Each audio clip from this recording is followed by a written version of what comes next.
Mumbai Pune express हायवेच्या सुरक्षेचा मुद्दा पुन्हा एकदा ऐरणीवर आलाय। विशेषतः खंडाळा बाह्यवळण मार्गावर वारंवार होत असलेल्या अपघातामुळे हा महामार्ग आहे की मृत्यूचा सापळा आहे असा प्रश्न निर्माण होतोय।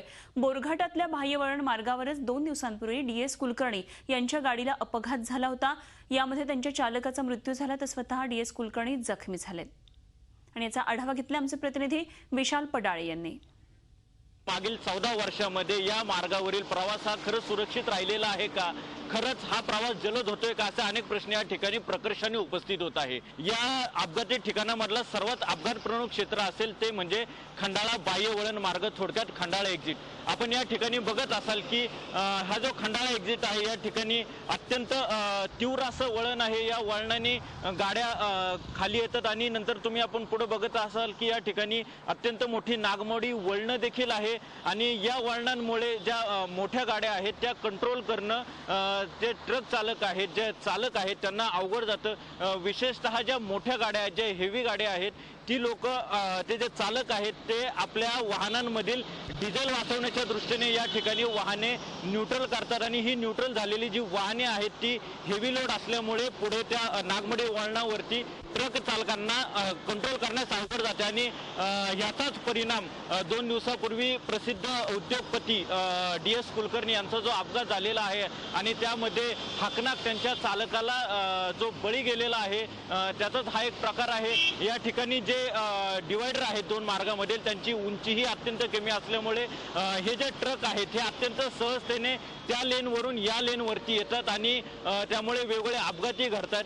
तरी भविष्यामध्ये हे जे प्रकार आहेत हे प्रकार थांबणार आहेत का, यावरती प्रशासन काही योग्य निर्णय घेणार आहे का, हा प्रश्न प्रामुख्याने उपस्थित होत आहे। व्हिडिओ जर्नलिस्ट नरेश विशाल पाडाळे, झी मीडिया, लोणावळा। तर एक्सप्रेसवेवर होणाऱ्या अपघातांना एका दिवसामध्ये आळा घालणं अशक्य आहे। त्रुटीरहित रस्ते आणि वाहन चालकांची स्वयंशिस्त या 2 बाबी यासाठी अत्यंत महत्त्वपूर्ण भूमिका बजावत असतात असं ड्रायव्हिंग एक्सपर्ट दिलीप देसाई यांनी सांगितलंय।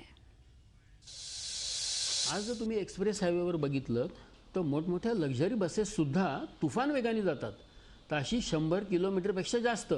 त्यांना कोणी थांबवतं का, त्यांना कोणी दंड करतं का, त्या शासनाच्या आहेत म्हणून तुम्ही थांबलात का? थोडक्यात म्हणजे काय माहिती आहे की सगळ्यांची मानसिकता बदलली आहे किंवा बोथट झाली आहे असं म्हणायला हरकत नाही। आम्हाला कशाचीही भीती वाटत नाही।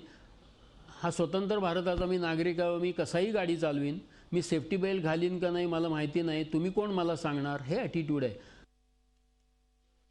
वाहन अतिशय नियंत्रित वेगात चालवणं, वाहन कंडिशनमध्ये ठेवणं आणि आपल्या ड्रायव्हिंग ॲबिलिटीच्या पलीकडे न चालवणं हे फार महत्त्वाचं आहे। ह्या सर्व गोष्टीला 2 मिनिटात किंवा 2 दिवसात उत्तर नाही।